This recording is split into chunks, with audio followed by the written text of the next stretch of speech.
And welcome to our Autism Fellowship and caregivers and those who are interested in supporting children living with autism. And we started up late, but we were having some technical issues. Nonetheless, praise the Lord that all of you are here. I am going to pray to begin and introduce our speaker.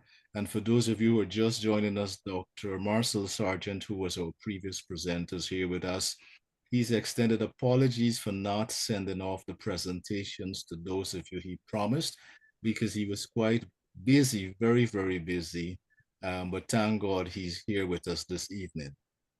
So I'm going to pray, introduce our speaker to give our speaker present as much time as possible. And then when she's through, we'll have the questions and answer and then the closing prayer for everyone.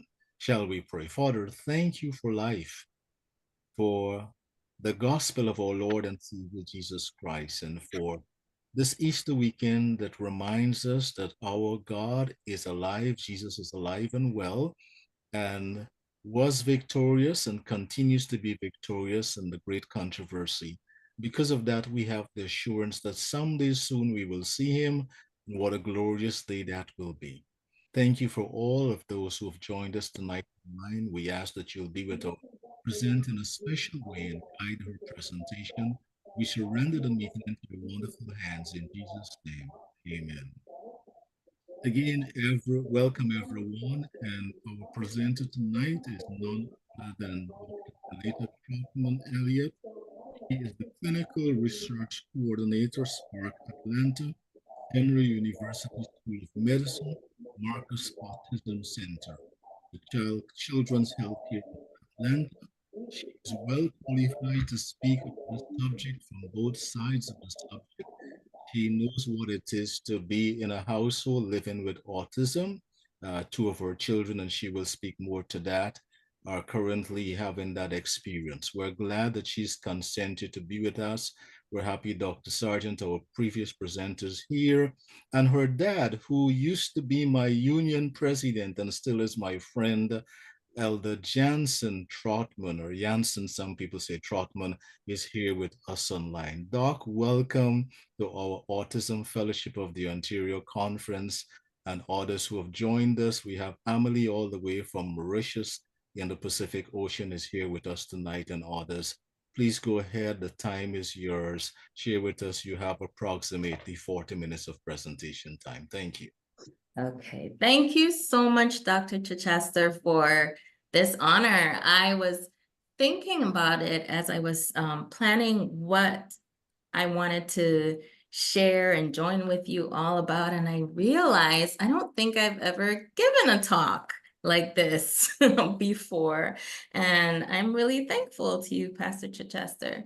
And I am going to share my screen with you. Hold on.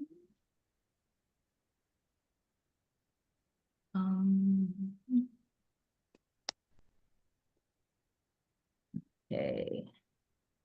Let's share. Got it. Okay. Is everyone able to see? Yes.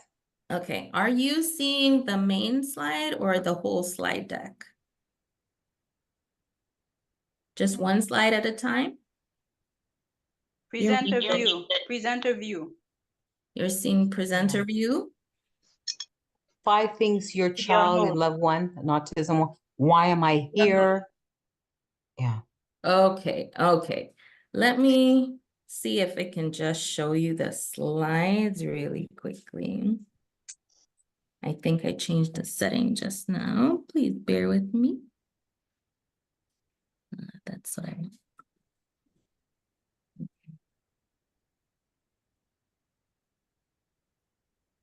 Here we go. This should look much better. How about this? Right, it's now coming in. Yes, this There we is go. All right, thank you. I am so grateful to those of you brave souls who have decided to turn on your video cameras. I am so one of those people that doesn't generally turn on the camera when I'm in one of these meetings, but I don't want to feel like I'm talking to myself. So it would be really nice for the energy of this meeting if any of you who feel brave enough to do so could, or if you're able to do so, turn on your cameras so we can really feel like we're in community here together. So I decided to name this 5 things your child or loved one with autism wants you to remember. And I kind of penned myself in there with that title because it really made me have to stick to 5. And I felt like that was so hard to do. So some of them might sound like I'm lumping a couple of things into one. That's how I cheated the system. But these aren't, I'm not here because I am some type of autism guru or expert. I am here because not because I have a psychology degree, because I don't. My PhD is in engineering. That's my background. I'm not here because I have any publications or podcasts about autism.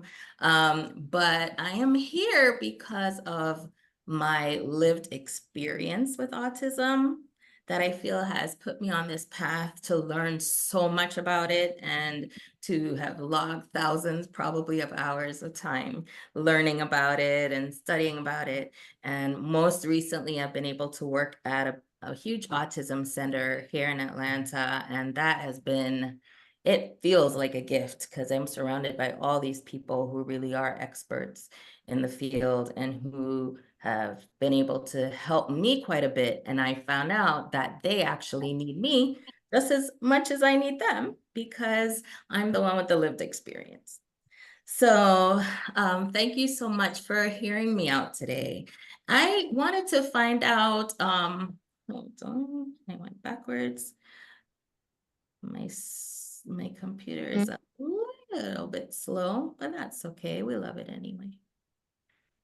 I wanted to find out why, so that's why I'm here. I want to share with you. I'm here because I'm your sister in Christ. I'm here because I love you, and I'm so glad to be on this journey with you. And I'm here because of my own experiences and the training that I've been able to get so far. But I wanted to find out, why are you here? Are you here because you have infinite wisdom about autism and all things autism and every type of autism that there could possibly ever be? Are you here because you want to build each other, encourage one another and build each other up, as the verse says? Are you here to learn from one another?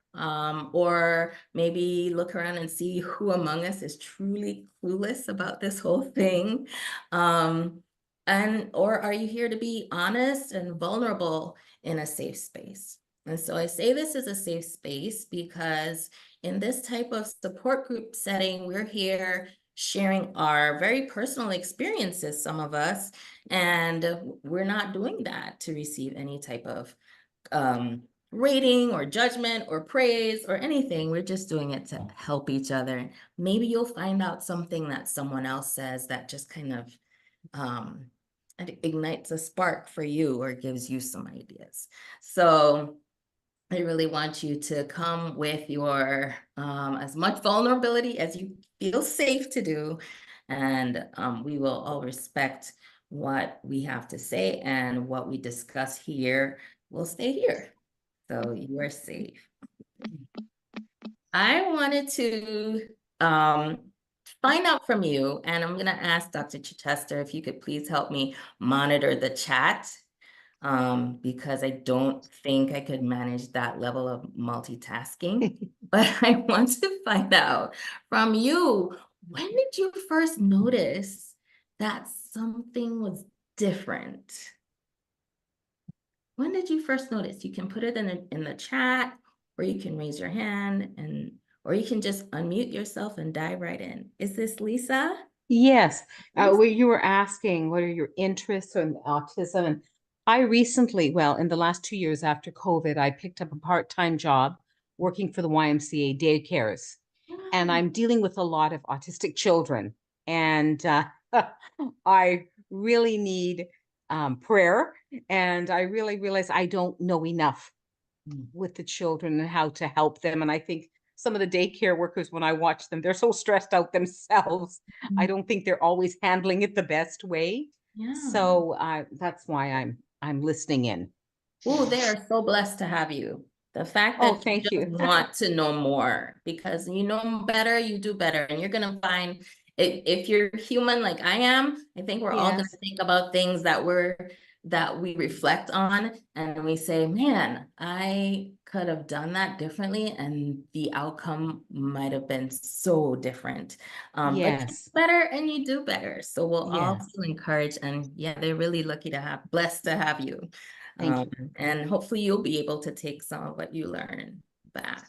Just put in the chat, Doc, that 8 months ago is Mhm. when she first realized that something was different. Mhm. You said how many months ago? 8 months ago. 8 months ago. Was this when, is this your child that we're talking about, or we could be talking about children or adults, or any of this is fine for this discussion, but is this 8 months ago, meaning that this child was really young?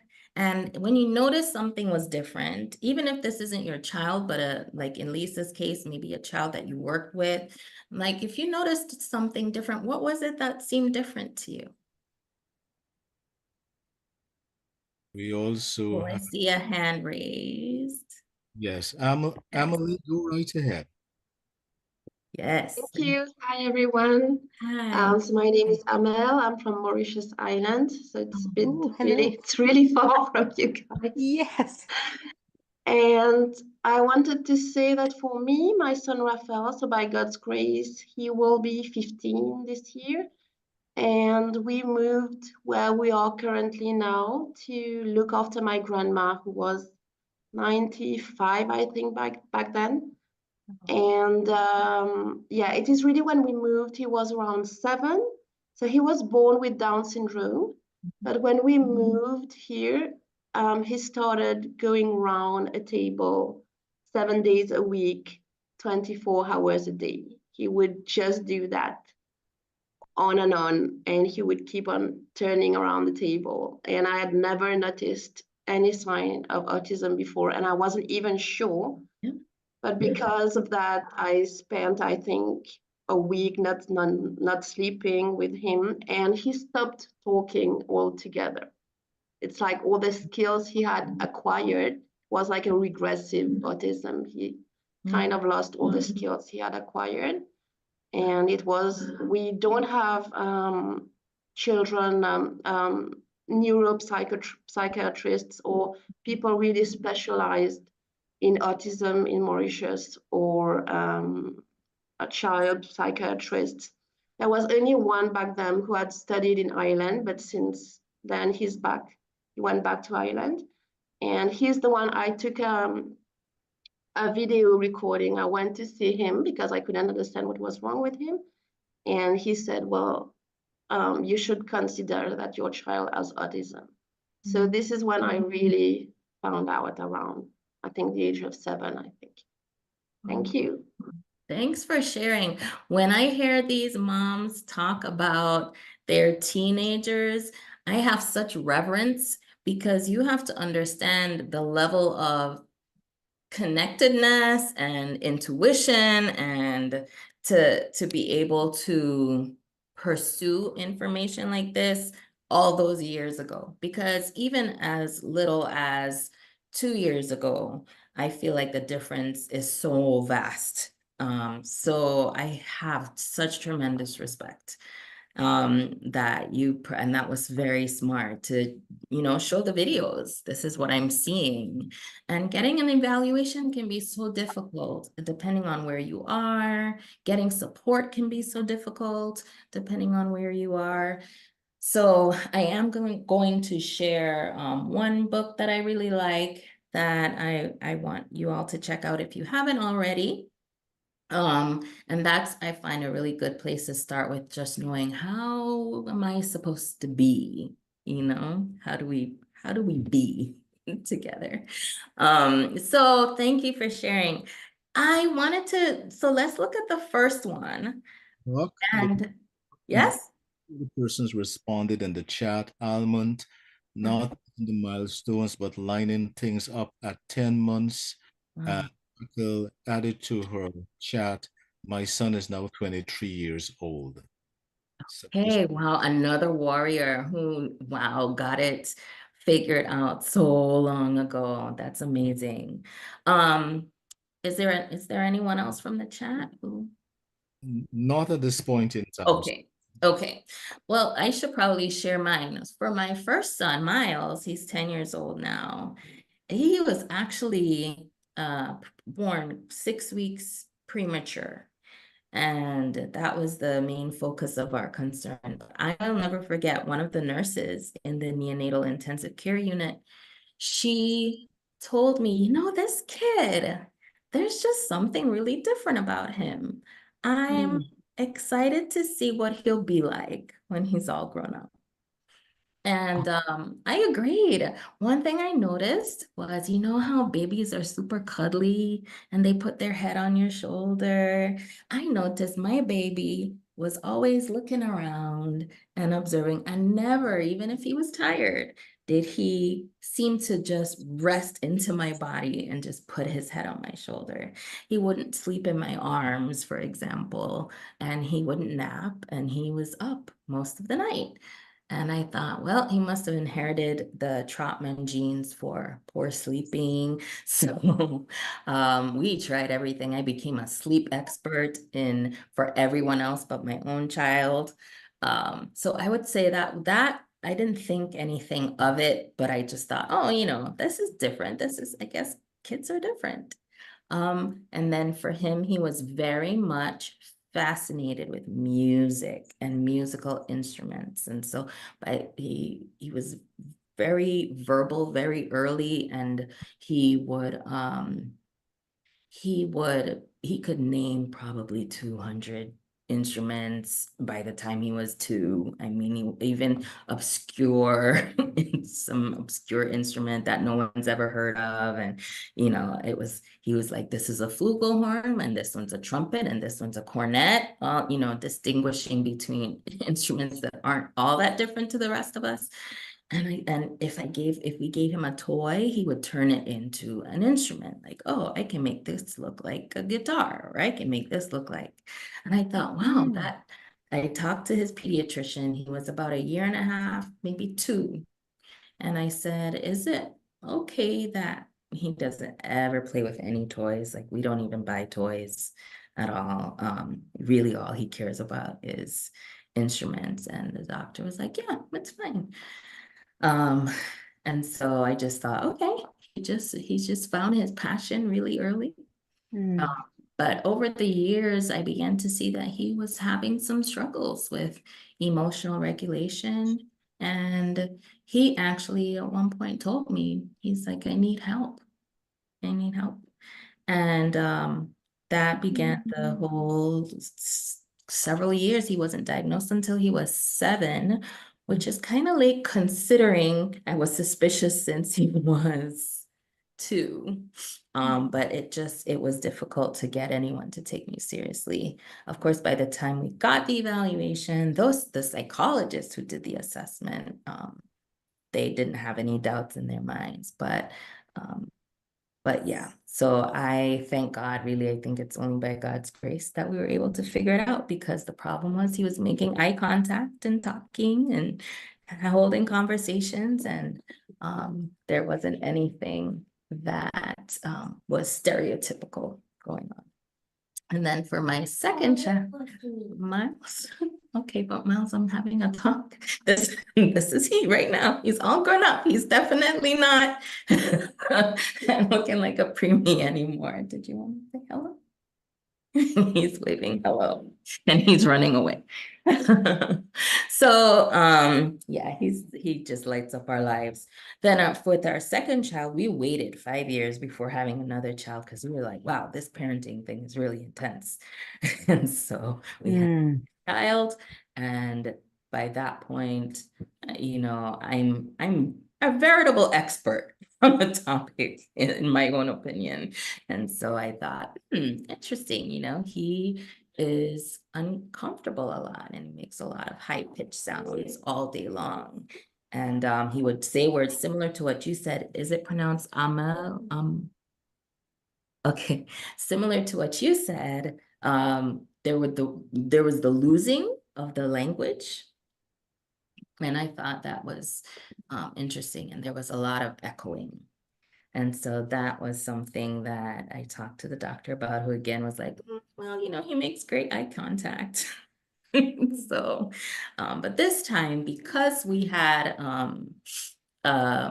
more of an idea of what was going on, we were able to get help a lot sooner.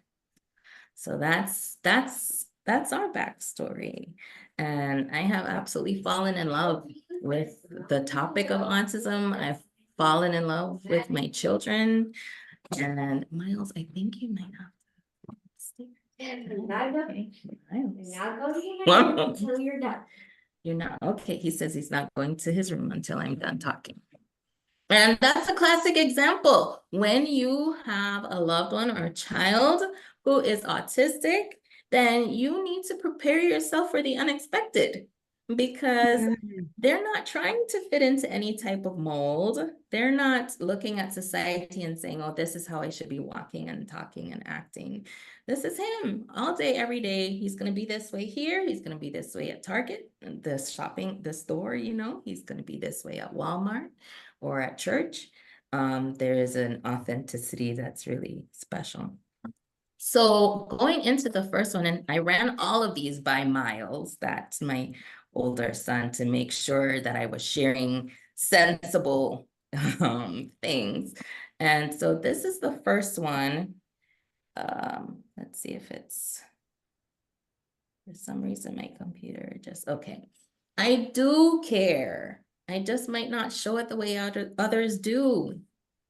So I remember I would notice things like I would go out and come home and there would be nobody necessarily rushing to the door to give me hugs and kisses. And I felt, wow, I'm probably just not that great of a mother, because obviously my child didn't miss me, you know? Or, you know, maybe you might have noticed that you see someone smiling in a situation where you think it's not appropriate. Or do you have any examples where what you see or the way a feeling might have been expressed or maybe not shown at all really caught you off guard compared to what you've seen out there with many others?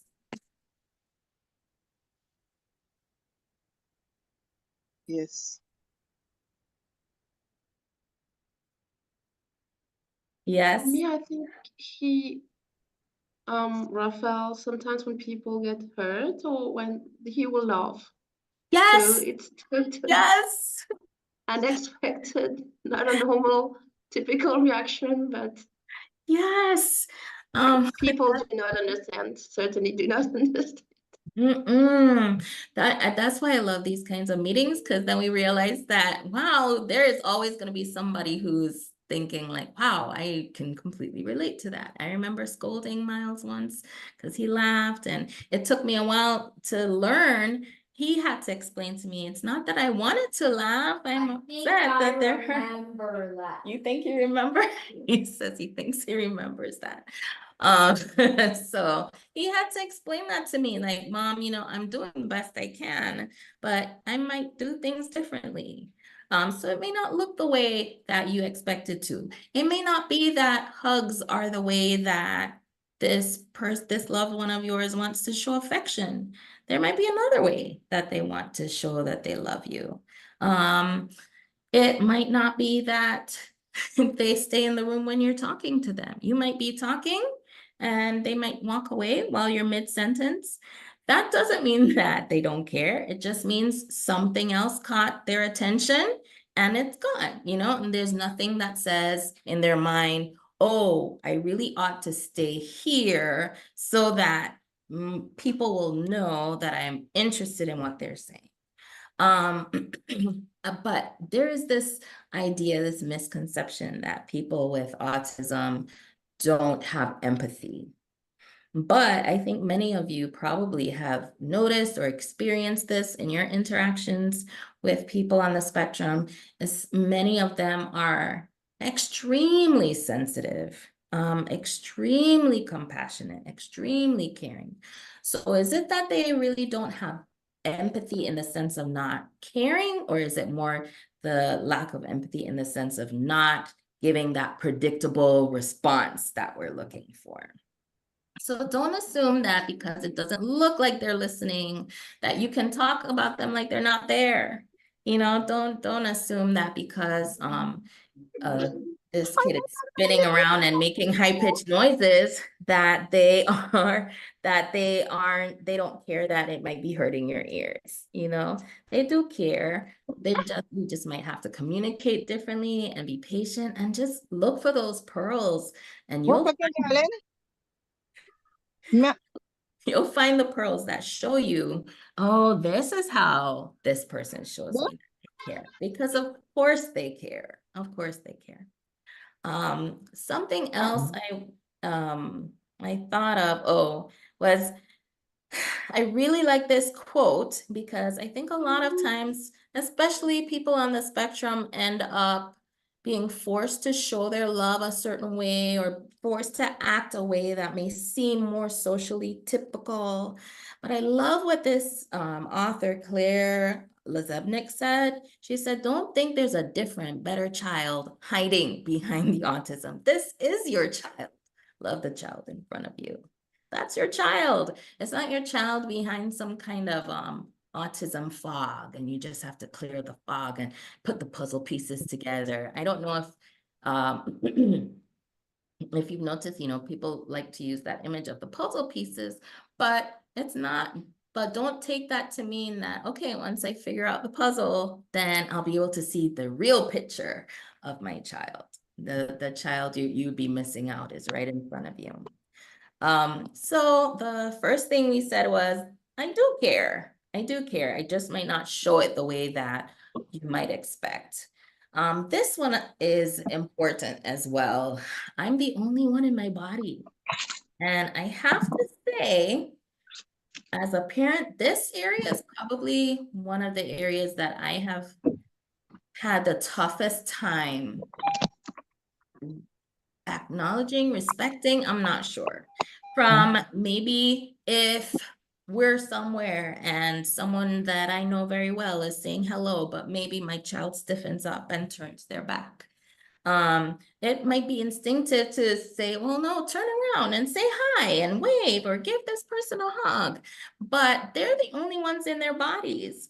We don't know, is it that they feel uncomfortable because they're having a memory that's being triggered by this person? Is it that this person's perfume is overpowering and they feel really awful getting close to them? But especially in the case where we have individuals who are non-speaking, it is so important to remember that they're the only ones in their bodies.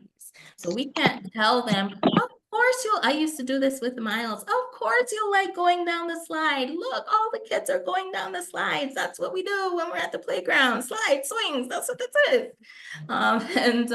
He just wasn't into it. He wasn't feeling it. And I was telling him, but if you do it, you will have so much fun. Well, when he finally did it, he wasn't all that impressed. You know, the kid knew what he would like and what he liked. And if what he liked was walking around and telling stories while he's like playing with the wood chips, then that's what he liked. So we don't have to tell them how they ought to feel or what things they need to like. I think that's where we specifically struggle, is telling them what things they need to like, or who they should want to spend time with. It's so important to give the autistic loved ones in our lives that feeling of autonomy and control, because navigating a world that is running on a different operating system, puts you at a disadvantage for advocating for yourself. So when my child has taken 2 bites of this meal that I so lovingly prepared, and I know, and in this case, you know, he's not malnourished or there's not something else going on, and he takes 2 bites and he says, all done, I'm full, I'm not going to shovel more and more food into his mouth because he's the only one in his body. And am I keeping him from being able to recognize those signals that might be really tough to identify? Or am I teaching him that his body isn't his body, it's my body to control? So these are things just to keep in mind, that they're the only ones who truly know how they feel. You may notice a kid when the lawnmower goes on, and they might totally freak out. And we're saying, oh, there's nothing to be afraid of. It's just a lawnmower. Well, maybe to them, there's nothing more terrifying in the world or dysregulating than what's happening right now. So that's an important one. I do care, and I'm the only one in my body.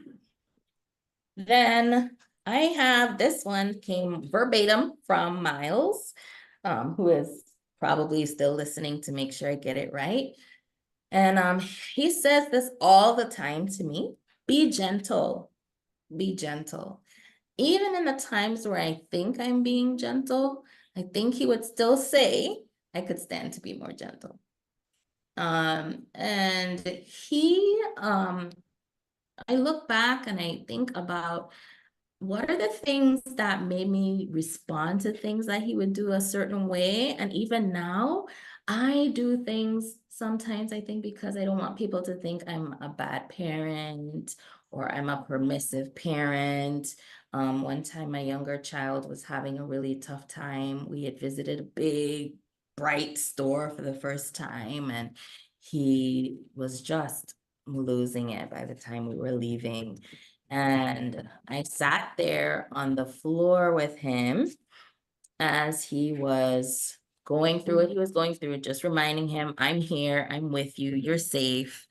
And he is flailing around and slapping me, and glasses fly across, and everybody in the store is looking at me, and I think, and I know what they're thinking. They're like, she let her child do that to her?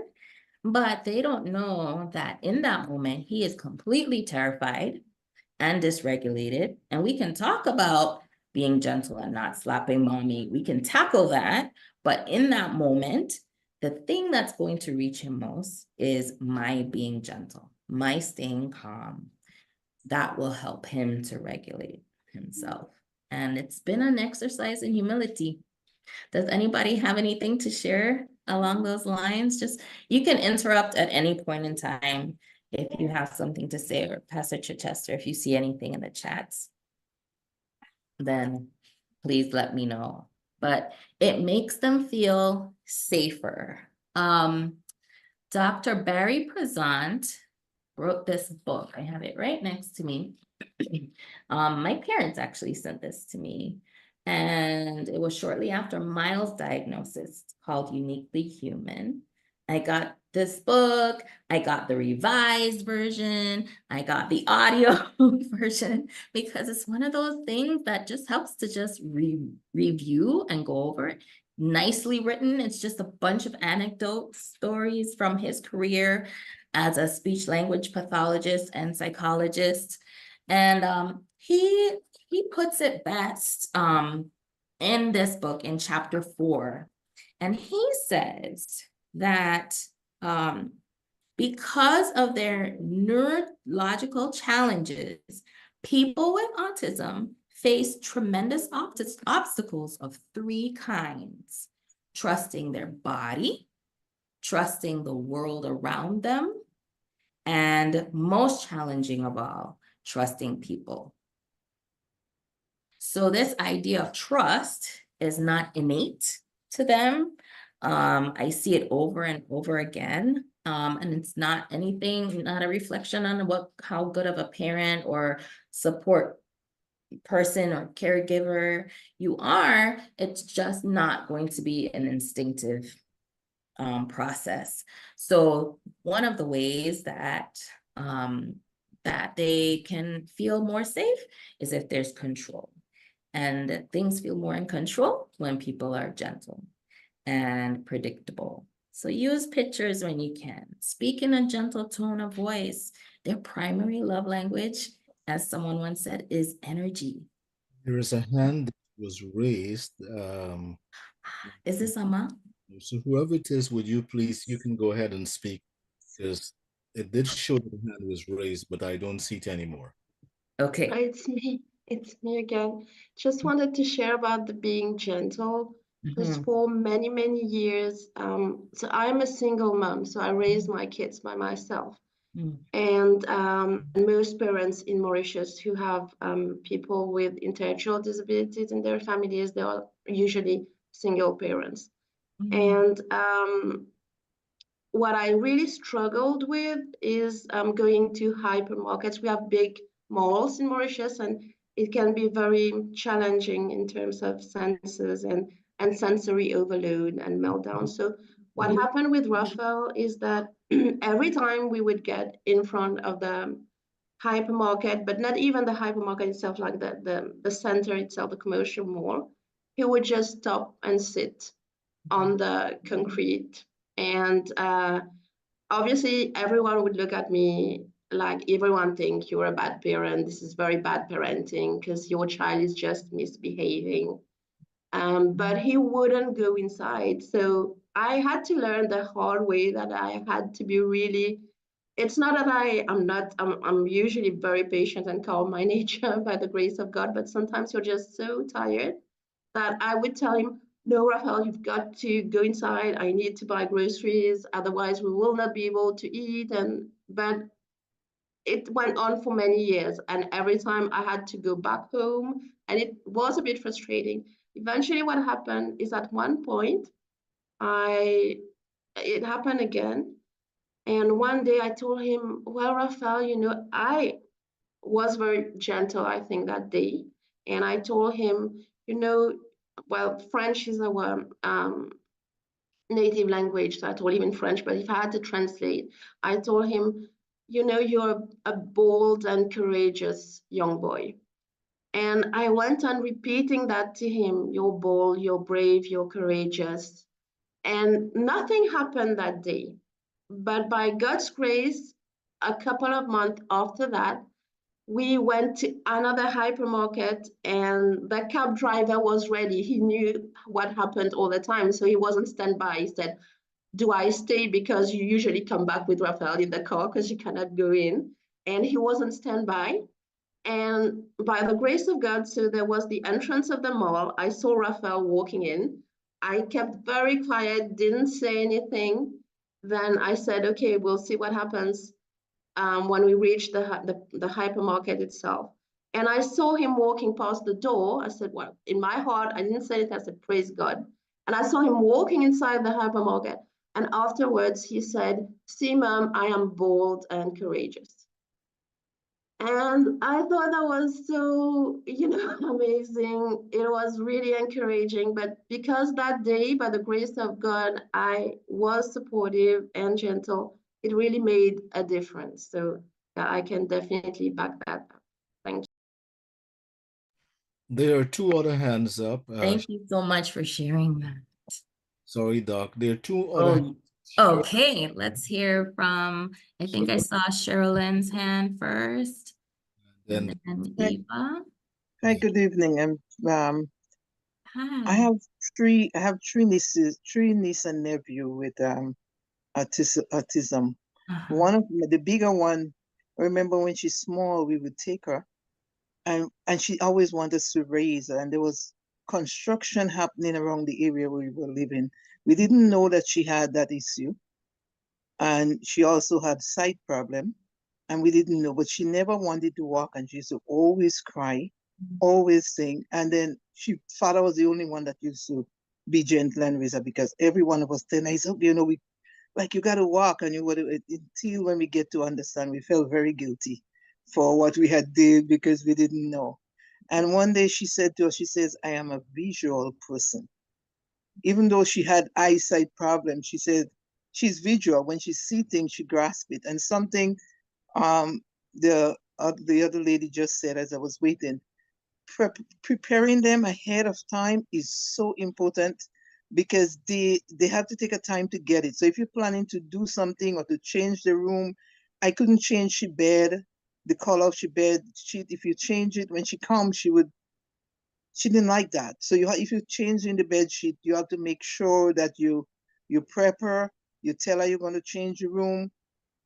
You may have to ask her what color she want to put on the bed and all this stuff. And so I recognize prepping them ahead of time is different, is good.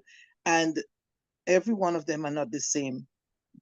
So she's the oldest one in the group, but you cannot use her experience to deal with the other two because the other two are totally different. The last one, he don't speak. So it's a whole different thing when you're dealing with every one of them. And she may not show you sympathy, but if there is something happening, she's not going to sleep. If something terrible happening in the family or something happens, she sees something on the news, not even the family. We used to try to hide the news from her, but she could read very quickly. And if she sees something on the news that is sad, she's not sleeping the night. It's gonna bother her all night. But they are beautiful. It's just amazing to learn from them, basically, and watch them grow. Yeah, I love that you said that because, you know, there's that saying that all the psychologists will tell you, if you've met one person with autism, you've met how many people? One. Just one. Everyone is different. Okay, let's hear from Eva, and then I'll go into the last two things, and we can talk some with whatever. Good evening. Hi, Eva. Hi, how are you? Good. I'll be quick. My son is 6, and you talked about being gentle and just treating them like they're there.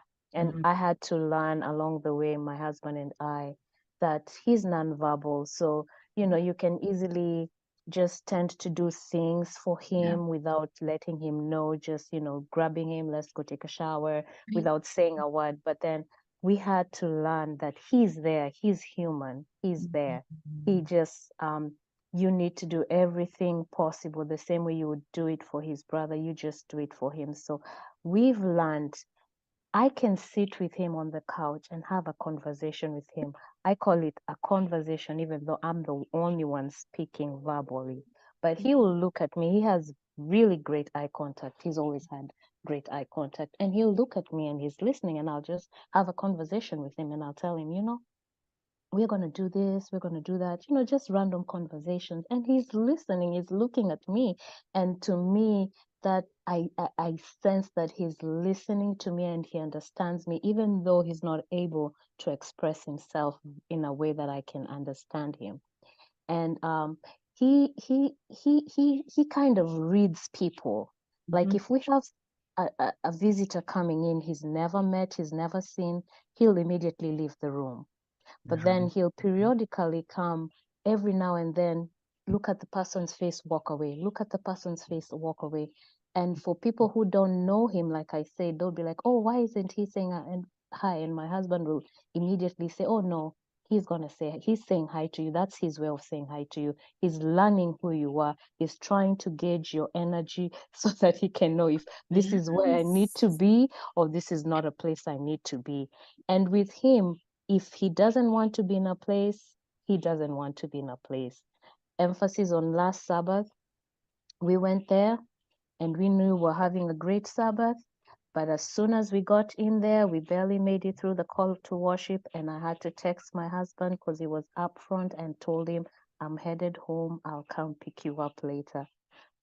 The rest of us mothers know what happened. There's a moment when it's time to leave, it's time to leave. There's nothing else you can do. It's his way of telling you, I just need to be away from this environment today. And that being gentle is very, very important.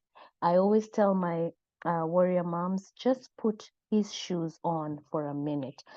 whatever makes you get irritated by what he's doing, because sometimes we get irritated, you know, he's steaming too much, he's too vocal, you want to shush him, or you want to just, no, you put on his shoes and feel how he's feeling. He's probably thinking you're the one who's not okay. He's fine. So just live in his world for a minute or two, and then that will make you realize that he is just as special as anyone else. Thank you so much. I love the language that you used around this, because I could hear that you are acknowledging that not all communication has to be speaking communication. You know, everything that they're doing, you know, whether it's jumping up and down or really shrieking. I noticed that sometimes when my younger son is Ian, and when he's running up and down and making really high-pitched noises, I notice sometimes he does that when he's bored. You know, he just wants to know what's the next thing. You know, I feel a little adrift here. What if we instead focus on just extinguishing the behavior instead of using the behavior as communication? Because it's all communication. And just because someone says just because a child, even a child who is speaking as their communication, just because they spoke 5 minutes ago and expressed themselves perfectly articulately, it doesn't mean that they have the capacity to do it right this second. So we can't say, but you did this yesterday, so you should be able to da-da-da-da-da. It's about capacity and what they can handle at the time. So it goes back to they're in their bodies. So we're going to be gentle so that they can feel more safe. One thing I wanted to share was one phrase I heard. It was from this guy named Daniel Tammet, who wrote this book called Born on a Blue Day. And he is an autistic savant, genius, whatever. He attributes it to some seizures he had or something, but he has this days have colors to him, you know, and we call that synesthesia, when different senses intermingle. For instance, for a while, my son, I associated certain numbers with colors, like, well, 10 is brown, duh, you know, things like that. So this guy, Daniel Tammet, said the opposite of anxiety is not calm, it's trust. So in your interactions, think about how you can build that trust by respecting those boundaries that they're setting up and letting them be partners with you. You raised your hand, Pastor Chichester? Yes, Doc. We have 10 more minutes for Yes. time. There is a request in the chat. I need to find it from Dr. Mary Peterson. Will you talk a little about very high functioning autistic children / teens? Okay. Well, I'll weave that into what we say next. We said, I do care. I'm the only one in my body. Be gentle. And by the way, these are things that I try to choose things that are very applicable, whether you're dealing with a child that has high support needs or a child that appears to not need as much support. One of my children is categorized as that way, not needing as much support, and one is categorized as needing high levels of support. So I would say these principles are really helpful, whether you have a teenager, whether you have a child who is in diapers at 10 years old or is fully potty independent at 3. These principles will apply also I was also keeping adults on the spectrum in mind as well when putting these together. So I'm glad you brought that up. So this one is one of my favorites. You want something that's gonna win every single time, every single day with your child? Meet me in my, with your child or your loved one or your teenager, meet me in my world. We will both be so glad you did. So they're spending most of their time trying to navigate a world where the language is completely different from what feels normal to them. They're feeling these different energies, and like we talked about, and trying to decode what's happening around them and trying to memorize all the rules because they're processing people and relationships with the object side of their brains. And so it's a much less efficient way to do it. It takes a lot of work.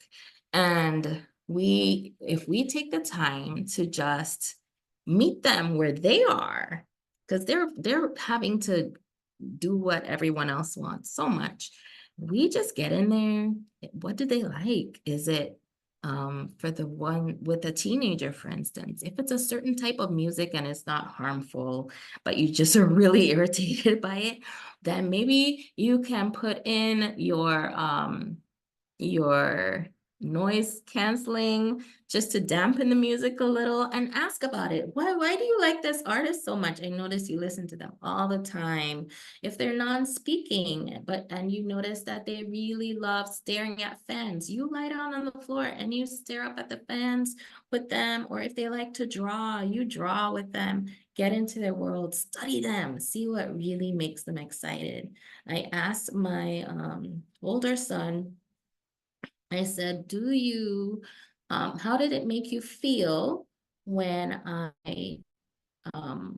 does it make you feel on a scale of 1 to 10 when I sit down and I watch you doing your programming? He likes to program these little characters to do these things. And he said, how does it make you feel on a scale of 1 to 10? If 1 is the worst possible feeling and 10 is the absolute best feeling you could ever have in the world, how would you rate it? He said 11.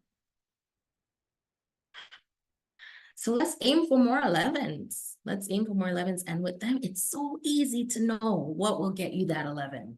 Just embracing that enthusiasm that they have, whether it's vacuum cleaners or air conditioners or really grating zither music or something like that, embrace it, because you will get such a rich reward. It will be that is how they feel love. So you may say, but I clothe you and I feed you and I tell you that I love you and I smile at you and I hug you and I kiss you. This is how they feel love every single time. And then the last thing that I was going to say, so we have, I do care, I'm the only one in my body, be gentle, meet me in my world. And autism is not a detour, it's not a wrinkle in your plans. This is the path. This is the path that God has chosen. And I feel that I think if you look in the Bible throughout examples of people who were chosen by God to do big things, I don't think we could come up with one that would say, oh, yes, it was smooth as pie. They had a tough time. Joseph had it pretty rough, and so our kids are having a tough time. We're having a tough time sometimes. But there's like Eva, I believe it was said, there's so much beauty, if we just sit back and just enjoy the ride. And no, we're not trying to cure this condition so that we can get on with our lives. This is the path. This is the path that God chose for you. And we know He's a very intentional God, don't we? We know that He says, I know the plans I have for you, plans to prosper you, not to harm you, plans to give you hope in the future. So He knows the plans He has for the loved ones in our lives. And He knows the obstacles that we are facing, and none of it has caught Him by surprise. So thank you so much for your time. I know that one of you was asking about high functioning. One thing I would say is it's taken me, and better, you do better, and then you keep making mistakes, and then you try better, and you just keep trying. So I just want to make sure you know that this does not mean that I was not harsher than I should have been earlier today with my son, who just told me I need to be more gentle. So I'm just sharing information with you, but I have not mastered any of these principles. We're all just doing our best. But this term high functioning, I just want to point out that in a way, just be aware that that term high functioning is more of a description of how we see the individual and not what their experience is. So I'm not minimizing the experience of someone of a parent whose child might be fecal smearing or eloping constantly. Those are so stressful and difficult. So I'm not comparing, I'm not minimizing, but I am saying that even when a child is categorized that way as high functioning, that doesn't necessarily mean that they're not equally distressed or even more so than a child who may not appear to be as high functioning. In fact, statistics show that those who are more of the Asperger's, what they used to call Asperger's profile, are many times more likely to lose their lives to suicide. Anxiety is higher and all of that. So high functioning has its additional challenges where anxiety tends to be a lot more prevalent, a lot higher awareness of your differentness and trying really hard to fit in, but still, wanting the social aspects, feeling like everything's in reach, being treated as though you have no issues at all and not getting accommodations when you really do need them. So that's one thing I did want to point out about high functioning. And as far as the teen years, I think these principles would apply 100%, everything we just said. I do not have a teenager, so maybe when we meet again in a few years, I will have some new insights to share. But so far, I think what we talked about is fairly universal. And you may have noticed that every one of these principles is just how we should relate to anyone. Not just an autistic individual, not just somebody in our family or a loved one, but anyone that God has put on this earth for us to live and walk alongside. So thank you so much for taking the time. I'm all done. Thank you very much, Dawson. Thank you. Thank you. Had his hand up, so we're gonna let him. We're gonna give him the privilege of raising the question or the comment. Dr. Mary Peterson has put in the chat. Thanks, and I'm gonna switch screens so that we can see everybody. This was a tremendous blessing. Yes, amen. Thank you. My pleasure. Thank you.